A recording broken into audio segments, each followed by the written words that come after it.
नए साल में इसरो ने रचा इतिहास। श्रीहरिकोटा से एक्सपोसैट मिशन सफलतापूर्वक launch. Black hole neutron star की स्टडी करने वाला दूसरा देश बनेगा भारत। उत्तराखंड में नए साल 2024 का हुआ आगाज। साल 2024 के जश्न में डूबा समूचा उत्तराखंड। हरिद्वार में हर की पौड़ी में आस्था की डुबकी। उत्तराखंड में राज्य से बाहर के लोग नहीं खरीद पाएंगे जमीन। सीएम धामी ने जिलाधिकारियों को दिए निर्देश। कृषि एवं उद्यान के उद्देश्य से फिलहाल भूमि खरीद पर रोक। देहरादून में नए साल पर निगम निकाय कर्मचारियों को तोहफा। सरकार ने बढ़े हुए महंगाई भत्ते का दिया तोहफा। सभी निगमों निकायों को कर्मचारियों का 4% बड़ा भत्ता। आज से बीजेपी का राम मंदिर उद्घाटन अभियान। बीजेपी के कार्यकर्ता घर घर जाकर देंगे निमंत्रण। 15 जनवरी तक चलेगा राम मंदिर उद्घाटन अभियान। देहरादून से मिले हैं 2 कोरोना संक्रमित मरीज। 8 साल के बच्चे को इन्फ्लुएंजा के साथ मिले लक्षण। मरीजों के सैंपल को जीनोम सीक्वेंसिंग के लिए भेजा गया। आप देख रहे हैं की न्यूज, खबरों का सारथी। खबर उत्तराखंड में आपका स्वागत है। मैं हूं आपके साथ नैन्सी कनौजिया। वक्त हो चला है खबरों का। आइए रुख करते हैं खबरों की ओर। उत्तराखंड के मुखिया पुष्कर सिंह धामी ने साल 2024 से पहले काशीपुर को नए साल का तोहफा दिया है। शहर में लंबे समय से प्रतीक्षित मल्टी स्टोरी पार्किंग के निर्माण को सीएम धामी ने स्वीकृति दे दी है। मुख्यमंत्री पुष्कर सिंह धामी के निर्देश पर ग्रामीण निर्माण विभाग द्वारा मल्टी स्टोरी पार्किंग के लिए धन की संस्तुति को स्वीकार करते हुए शासन ने 17 करोड़ 98 लाख 99 हजार रुपए के बजट को स्वीकृति दे दी है और राज्य वित्त विभाग से निर्माण कार्य की 40% धनराशि यानी 7 करोड़ 19 लाख 59 हजार की धनराशि भी पहली किस्त के रूप में अवमुक्त कर दी। हमारे देश के यशस्वी मुख्यमंत्री माननीय पुष्कर सिंह धामी जी जो काशीपुर से बहुत अगाध प्रेम रखते हैं, बार बार उनका आना होता है और काशीपुर के बच्चे बच्चे का नाम भी उन्हें अपनी जुबान पर उनके रटा हुआ है। वास्तव में काशीपुर के इतिहास में पुनः एक युग परिवर्तन होने वाला है। आपसे पहले तिवारी जी विकास पुरुष के रूप में काशीपुर में जाने गए, लेकिन आने वाले समय में उनसे बड़े विकास पुरुष के रूप में हमारे प्रिय धामी जी आज से काशीपुर में जाने जाएंगे। उन्होंने काशीपुर के लिए 18 करोड़ की बहुमंजिला पार्किंग की अभी घोषणा की और इतनी जल्दी उसका पैसा मुक्त किया। इससे काशीपुर को जो जाम की शिकायत है और लोगों को पार्किंग की परेशानी इससे तो मुक्ति मिलने वाली है। इसके अलावा जो एसपी का ऑफिस है, सरकारी ऑफिस भी उसमें बनने वाले हैं। आज अगर हम बात करें तो काशीपुर को एक पार्किंग इतनी बड़ी 18 करोड़ की पार्किंग ही नहीं दी, उन्होंने 28 करोड़ के 2 और प्रोजेक्ट, जिसमें हमारी लक्ष्मी माइनर का रोड का कवर, नहर का कवर करके रोड बनाना और जो हमारी महादेव नहर है इसका भी बाईपास के रूप में कवर करके रामना रोड से रोड को जोड़ने का काम तुरंत ही शुरू होने वाला है, जिसका ठेका हो चुका है और मैं उम्मीद करता हूं कि अगले आगामी 1-2 माह में वो कार्य शुरू हो जाएगा।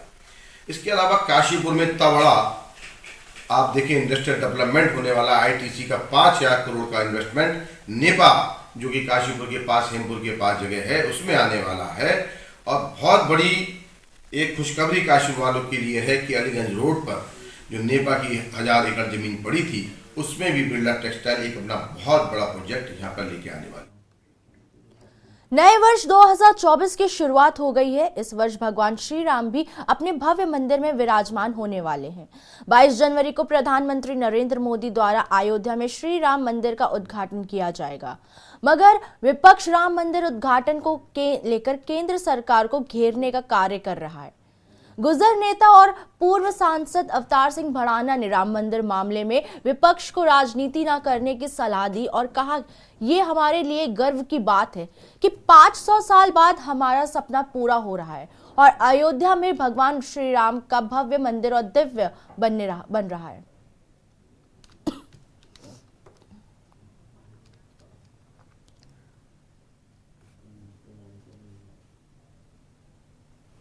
ये हमारी 500 वर्षों की तपस्या है। न जाने कितने लोग इसमें कुर्बान हो गए हैं, कितनी बड़ी कुर्बानियां हैं। आज से नहीं, न जाने कितने दशक हो गए, कितनी पीढ़ियां चली गई। इससे बड़ी खुशी की बात क्या हो सकती है कि वो हमारी आत्मा का मंदिर है, वो हमारी आस्था का मंदिर है। ये देश की जनता भोली है पर मूर्ख नहीं है। कोई ये समझता हो कि किसने क्या किया है, उसे देश की जनता पहचानती भी है, समझती भी है। लेकिन कुछ लोग हैं जो सत्ता और शासन और ताकत के बल में थोड़ा सा उन चीज़ों को डिनाई कर जाते हैं, बच जाते हैं और समझते हैं अब तुम ही तुम हो। जिन व्यक्तियों ने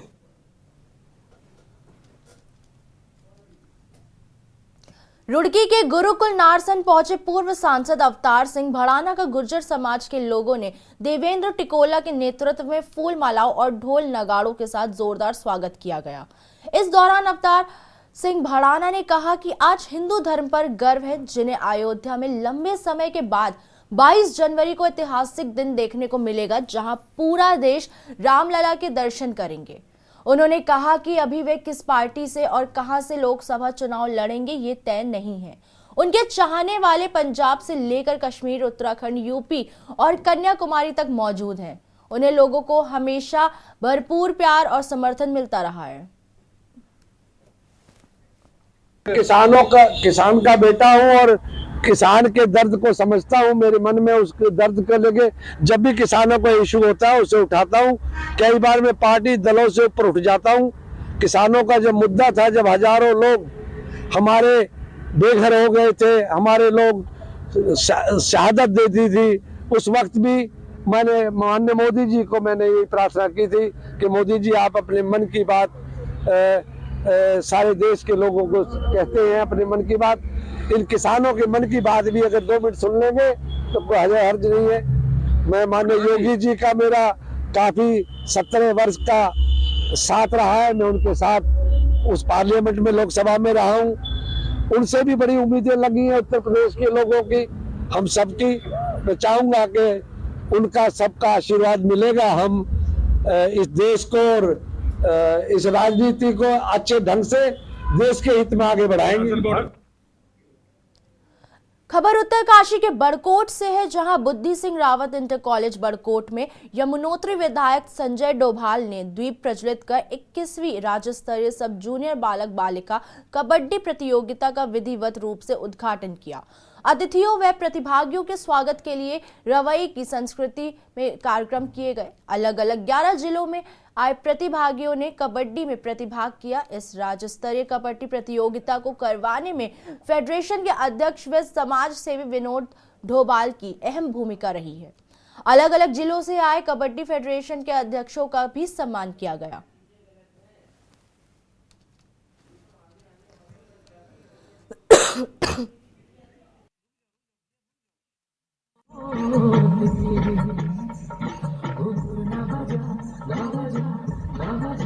हाँ, मैं उत्तरकाशी कबड्डी फेडरेशन का अध्यक्ष भी हूँ और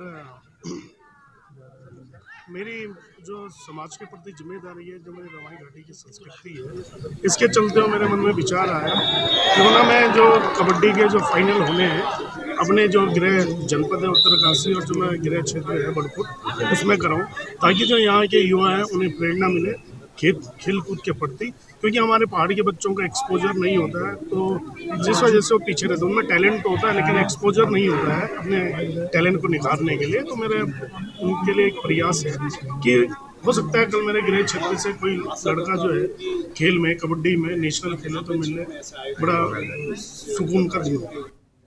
भारतीय सेना में अपनी अलग पहचान रखने वाली 18 कुमाऊं रेजिमेंट के पूर्व सैनिकों ने अपना 48वां स्थापना दिवस धूमधाम से मनाया। कार्यक्रम का आयोजन एक निजी बैंक्वेट हॉल में किया गया। इस मौके पर पूर्व सैनिकों ने सेना में बिताए पलों को याद किया और 18 कुमाऊं रेजिमेंट की गौरवशाली यादों को भी साझा किया। साथ ही सभी ने एक दूसरे को स्थापना दिवस की शुभकामनाएं दी। वहीं इस मौके पर वक्ताओं ने बताया कि जनवरी 1976 को भारतीय फौज में 18 कुमाऊं रेजिमेंट की स्थापना की गई थी। कुमाऊं रेजिमेंट के 13 सदस्यों ने सुंदर दुर्गा घाटी के दुर्गाकोट चोटी को फतेह किया था। ये चोटी समुद्र तल से 5800 मीटर ऊंची है।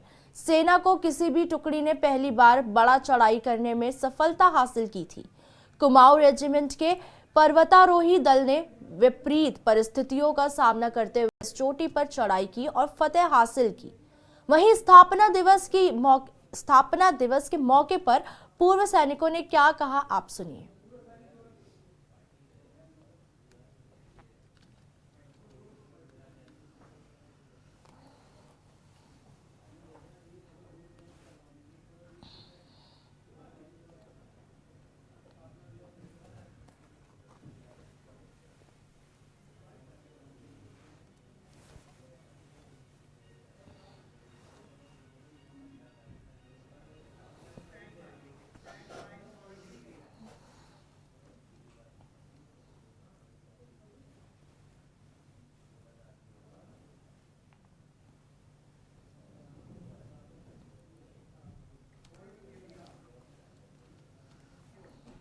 उत्तराखंड की धामी सरकार ने नव वर्ष पर बड़े महंगाई भत्ते यानी कि डीए के रूप में निगम कर्मियों को तोहफा दिया है।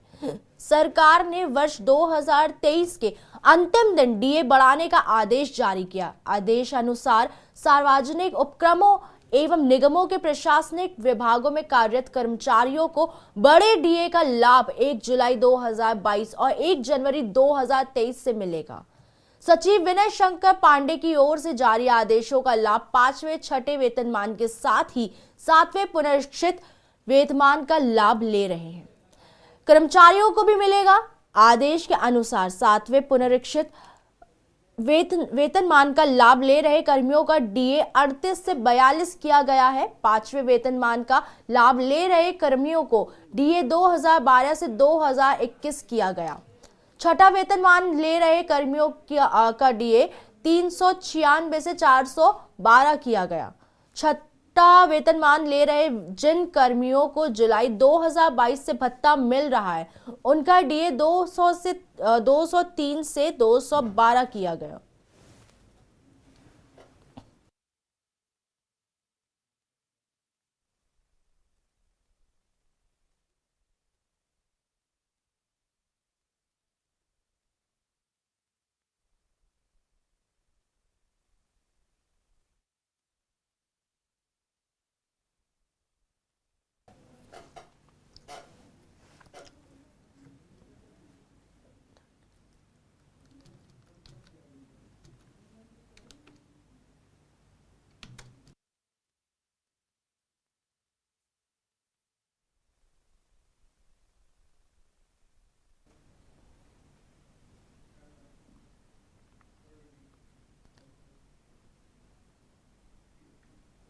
उत्तराखंड की धामी सरकार ने बड़ा फैसला लेते हुए भू कानून को और सशक्त किया है। दरअसल उत्तराखंड में अब प्रदेश में बाहर के लोग कृषि या उद्यान के नाम पर जमीन नहीं खरीद सकेंगे। उत्तराखंड में जमीनों का खुर्द बुर्द करने की बढ़ती घटनाओं पर रोक लगाने के लिए धामी सरकार ने ये बड़ा फैसला लिया है। सरकार ने भू कानून प्रारूप समिति की रिपोर्ट आने या अगले आदेश तक प्रदेश से बाहर के लोगों को जिलाधिकारी की अनुमति से मिलने वाली कृषि एवं उद्यान भूमि खरीदने की छूट पर रोक लगा दी है। बता दें कि राज्य से बाहर के लोग उत्तराखंड में डीएम स्तर पर मंजूरी लेकर धड़ल्ले से कृषि और उद्यान के नाम पर भूमि खरीद रहे थे, लेकिन अब सरकार ने इस पर पूरी तरह रोक लगाने का फैसला लिया है। सीएम आवास में हुई मुख्यमंत्री पुष्कर सिंह धामी की अध्यक्षता की बैठक में यह फैसला लिया गया।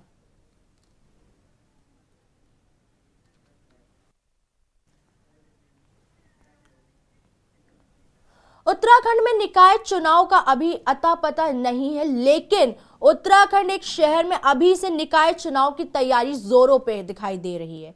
लोगों ने प्रचार प्रसार शुरू भी कर दिया है। अभी से चुनावी पिच में दमदार खिलाड़ी बनकर उतरने के साथ साथ जनता के हितैषी बनकर जानते में अपनी दखल देनी शुरू कर दी है।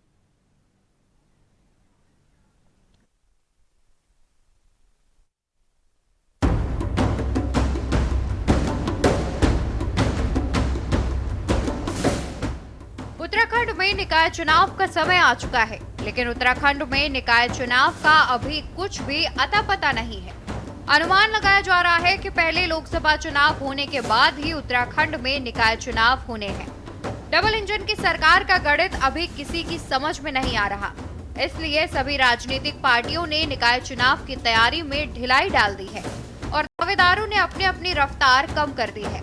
लेकिन उत्तराखंड के जनपद उधम सिंह नगर की नगरपालिका जसपुर में चेयरमैनी के दावेदारों में तेजी देखकर सब दंग है।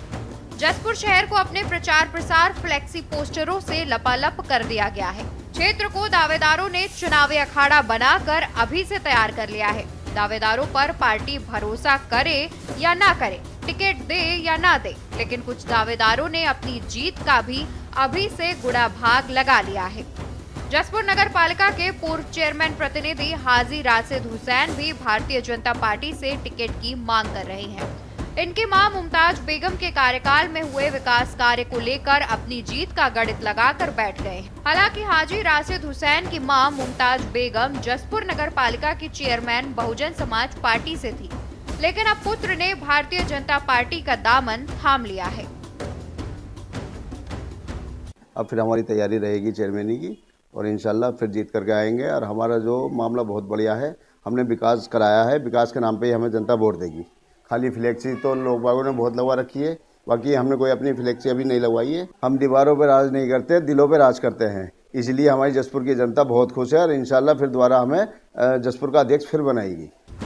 इतना ही नहीं, इस चुनावी पिच पर कांग्रेस के दावेदारों ने भी उतरना शुरू कर दिया है।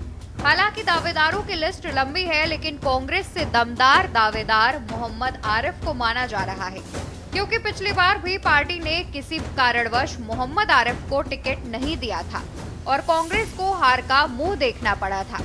इस बार जनता और पार्टी के हाईकमान पर अपनी मजबूती दिखाने के लिए अभी से मोहम्मद आरिफ ने तैयारी शुरू कर दी है। जसपुर जनता के बीच जाने के साथ साथ शीर्ष नेताओं के दरवाजे भी खटखटाने शुरू कर दिए गए हैं। पहले तो मैं आपके दर्शकों को नए साल की बहुत बहुत मुबारकबाद देता हूँ। 2024 सब लोगों के लिए शुभ हो। और बात रही नगर पालिका की तैयारी की, तो जसपुर विधानसभा के अंदर कांग्रेस पूरे उत्तराखंड के अंदर सबसे ज़्यादा मजबूत है। तो यहाँ तैयारी तो पहले से कार्यकर्ता हैं सारे मजबूत हैं और मैं ये मानता हूँ कि कांग्रेस की टक्कर पे नगर पालिका के चुनाव में कोई नहीं आने वाला। मेरी दावेदारी तो 100% है। लास्ट ईयर कुछ कारणों से पिछली बार मेरा टिकट नहीं हो पाया और मैं ये मानता हूँ अगर मेरा टिकट होता 100% मैं कांग्रेस का नगर पालिका का चेयरमैन बनता और नगर पालिका का चेयरमैन कांग्रेस पार्टी का बनता। और इस बार अगर पार्टी मुझ पर दांव खेलती और हक ही मेरा है, अगर आप पूरा ओवरऑल 7-8 साल की राजनीति अगर मेरी आप देखते हैं तो मैंने कांग्रेस के लिए हर बलिदान जो देने को तैयार रहता है बंदा, मैंने वो बलिदान दिया है। देश के सभी राज्यों में भले ही लोकसभा चुनाव की सरगर्मियां तेज क्यों न हो, लेकिन उत्तराखंड के जसपुर में अलग राजनीति के रंग में रंगता हुआ दिखाई दे रहा है। जिस मंजिल का अभी कुछ अता पता नहीं, उस मंजिल को पाने के लिए दौड़ लगानी दावेदारों ने शुरू कर दी है। अब देखने वाली बात होगी कि कब मंजिल का पता मिलता है और दौड़ने वालों में से किसको मंजिल मिलती है। Uttarakhand desk report. श्री राम मंदिर अयोध्या में प्राण प्रतिष्ठा के प्रथम चरण में आए पूजित अक्षत कलश के हल्द्वानी पहुंचने पर लोगों में काफी उत्साह है। जगह जगह पर महिलाएं पारंपरिक परिधानों में सज धज कर कलश यात्रा में शामिल हो रही हैं। शहर में भव्य अक्षत कलश यात्रा निकाली जा रही है। इस दौरान भगवा झंडा थामे लोगों ने जय श्री राम जयकारों से वातावरण को राममय कर दिया।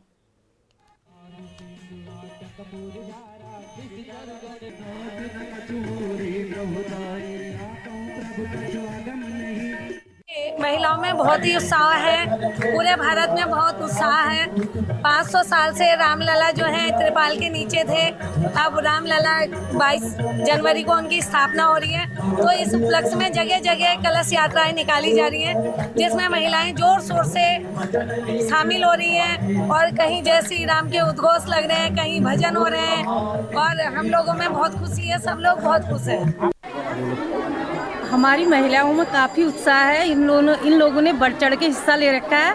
ये राम के नाम से काफ़ी बहुत उत्साहित है, ताकि हर चीज़ के लिए महिलाएं आगे बढ़ें। और क्या कहूँ, आप बोलो। इसी में ये राम यात्रा निकाली जा रही, कलश यात्रा और जो अक्षत लाए हुए हैं वहाँ राम मंदिर से, ये इस कलश में रखे हुए हैं और महिलाओं ने बढ़ चढ़कर हिस्सा ले रखा है राम के नाम से। तो राम मंदिर, ये तो हमारा राम मंदिर जो है अयोध्या में 500 साल पहले जो बाबरी मस्जिद वहाँ पर बनाई गई थी, वहाँ पर हमारे जो भी यहाँ पर कोर्ट से आदेश मिला उसके अनुसार वहाँ पर अयोध्या में राम मंदिर का निर्माण किया गया और 22 तारीख को राम मंदिर का उद्घाटन होना है। उसी पे उपलक्ष्य में राम मंदिर से जो हमारे अयोध्या से इस कलश में अक्षत आए हुए हैं, इस अक्षत को हमने निमंत्रण के रूप में जन जन तक पहुँचाना है। जैसे अयोध्या में राम मंदिर बन रहा है, हम सब उसका सम्मान करते हैं, बोलते हैं। वहीं अयोध्या से अक्सर आ रहे हैं जो कि हम लोगों ने अपने त्रिमूर्ति मंदिर से लेके हम दूसरे अपने गांव के ही मंदिर, देवी के मंदिर में इसे लेके आए हैं। वह गांव के सब लोग, वरिष्ठ नागरिक लोग, सब महिलाएं, बहन भाई, सब लोग हम लोग मिलके, पूरा राजनीति से हट के सब लोग समाज में अपने मिल के हम इसका सम्मान करते हैं। फिलहाल के लिए खबर उत्तराखंड में इतना ही। हमें दीजिए इजाजत, फिर मिलेंगे। आप देख रहे हैं के न्यूज़, खबरों का सारथी।